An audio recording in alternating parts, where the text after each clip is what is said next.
Hej og velkommen til den her podcast. I dag vil jeg snakke lidt om, hvad velfærd er, kort fortalt, velfærdsstaten og de forskellige velfærdsmodeller.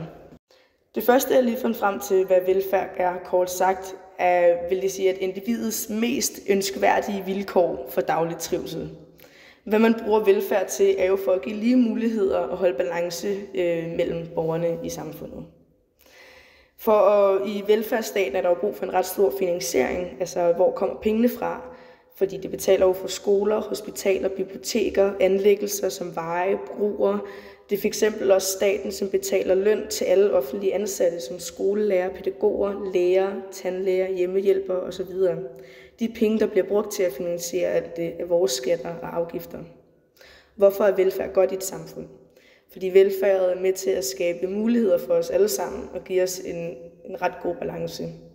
Så en velfærdsstat er jo et samfund, hvor staten aktivt er med til at sikre velfærden for borgerne. Nu vil jeg snakke lidt om de forskellige velfærdsmodeller. Den første er den universelle, eller den skandinaviske model, som vi har her i Danmark, som giver forholdsvis høje ydelser til alle borgerne. Vi skal betale skat, men vi får ydelser som gratis lægehjælp, grundskole og uddannelse, kontanthjælp, børnehjælp osv. Ydelserne er ikke kun for dem, som ikke kan klare sig selv. Forsikringsmodellen, som er den, de f.eks. har i Tyskland, hvor størrelsen og kvaliteten afhænger af, om man er forsikret. Du betaler sådan set til dine fremtidige problemer. Det er fedt, hvis du kan betale fremover, men hvis du ikke kan, bliver der ikke givet meget til at hjælpe dig. I Tyskland, som har forsikringsmodellen, er der kæmpe forskel på f.eks. automatisk folkepension, som du får her i Danmark. Der optjener du en ret til at modtage pension, afhængig af mængden af år, du har arbejdet. Samtidig indbetaler man også selv til sin fremtidige pension.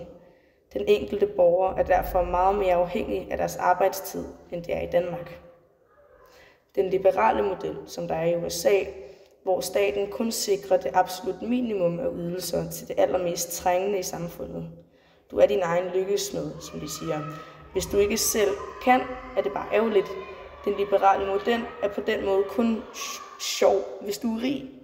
Hvis du f.eks. i USA vil køres på hospitalet med ambulance, fordi du skal føde, vil du komme fra hospitalet med en regning på flere $1000. I forhold til Finland, hvor jeg er ret sikker på, at de har den skandinaviske model, der får du gaver til dit barn, når du har født. Du afhænger på den måde meget mere af et forsikringsselskab. Mange unge mennesker i USA vælger forsikringen fra, fordi de så sparer en masse penge, dog med forventningen om, at man så ikke bliver syg. Når staten spiller en mindre rolle i borgernes velfærd, betyder det også, at borgerne betaler mindre til staten, end vi gør i Danmark. Fortalere for den liberale model mener, at den giver større frihed til, at borgerne selv kan bestemme, hvad de bruger deres løn på. Kritikere af modellen peger på, at det især er de rige borgere, som kan forsikre sig godt. Derfor bliver der stor økonomisk ulighed i samfundet, og også stor sundhedsmæssig forskel på rig og fattig. Hvorfor bruges der forskellige modeller? Hvad er det, de gør forskelligt? Man kan jo starte med at sige, at de påvirker hvert samfund både meget godt og negativt. Men jeg tror helt klart, at den universelle er lettere at leve i, hvis det giver mening. De er meget forskellige, fordi de fokuserer på meget forskellige værdier. Hvis man kommer ind på skatten i de forskellige velfærdsmodeller, så i den universelle betaler man meget mere til staten, fordi der bliver sørget mere for dit liv. Hvis man kigger på det liberale, bliver skatten undervurderet, og du skal derfor sørge mere for dig selv.